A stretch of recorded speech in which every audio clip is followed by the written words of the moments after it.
It was Sunday fun day for the fans, Sunday work day for the players and coaches. Hi again, everybody. Welcome into the Saints Training Camp Report with John DeShazier. I'm Sean Kelly. Practice number 4 of training camp is in the books. The second straight day, John, in full pads, and so therefore an extended look in the trenches as both the offensive linemen and defensive linemen got extensive full contact periods today. That's really where these guys get better. They have to be able to exert force to figure out moves and counter moves, and the only way to do that is to put on the pads. You can go through the shells all you want to, but you really get the knowledge about what you're doing when you put on the pads. Yeah, there were some crushing moments during practice today. A lot of full contact and what we would call a half line of scrimmage type run, blocking and defending drill. And then, of course, they had their usual one-on-one competitions, defending and rushing the passer.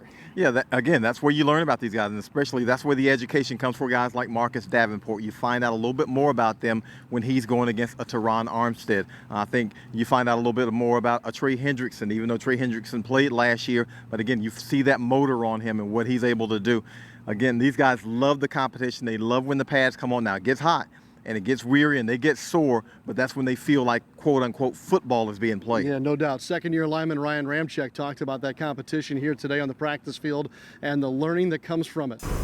Definitely amps it up for sure. Pads come on and it's live football, so the competitiveness comes out in everyone. Do you feel like you learn a little bit more about those guys on defense when you do put the pads on? I mean, again, you get a feel for them, but do you learn a little bit more about them? Yeah, you can kind of, without pads on, everything is so different. Then when you get the pads on, it's like, okay, he does this way, and you kind of feel out how they play. I don't know, it's hard to describe, but it's a different feel. On the other side of that line situation, on the defensive side, the defensive tackle position right now is rather intriguing. And while that is a solid and deep group, there's still some wiggle room for competition. And David ONYEMATA is one of those guys, John, that I think is going to give Sheldon Rankin some competition and at the starting role, or how many snaps can be made alongside a guy like Tyler Davison. Well, I think he can rotate with either one of them because of the three, I think Rankins might be the better pass rusher. I think Davison might be the better run stopper. ONYEMATA, I think, is the better balance of the two in terms of stopping the run and rushing the passer. We've seen him. He's extremely strong. That's what all the offensive linemen say about him. He's a guy who's able to get to the quarterback, extremely raw. We know he was raw when the Saints drafted him, but I think they love what they see out of him. ONYEMATA didn't want to describe it as a competition. He had this to say, though, about the situation. You're out there playing ball, out there getting better as a group, like it's the whole D-line there, it's a brotherhood, and we all just, we all support each other, and we go out there and we watch each other's reps and, just learn from each other as well. So. All right, another thing very prominent at practice today, special teams work. And John, whether it be working more on this funky new kickoff situation or finding the right personnel, it is a big deal during these early practices.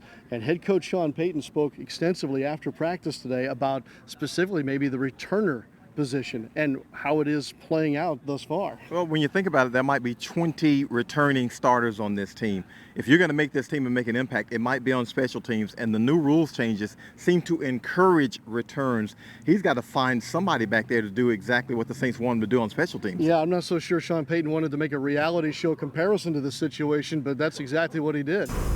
It's kind of like The Bachelor right now. We got about 12 contestants, all with roses. We don't know who our returner is going to be. So, and if she doesn't like any of them, we'll bring in more. We actually hand out roses? Huh? We actually hand out roses? Listen, they got to do anything they can to become the returner. It's wide open. Limousine, whatever. Paris. Does Alvin have a chance to do it? Absolutely, but he's got to show it. Yeah, absolutely. We're going to play our best player, punt and kick return. It's a 2-part series. Sean, do the kickoff rules maybe? It's going to change things. It's going to change things, and I think there's a little bit of unknown with it too, honestly, for each team because the body types have changed and will change on that, and the spacing certainly has changed with the restrictions and the changes.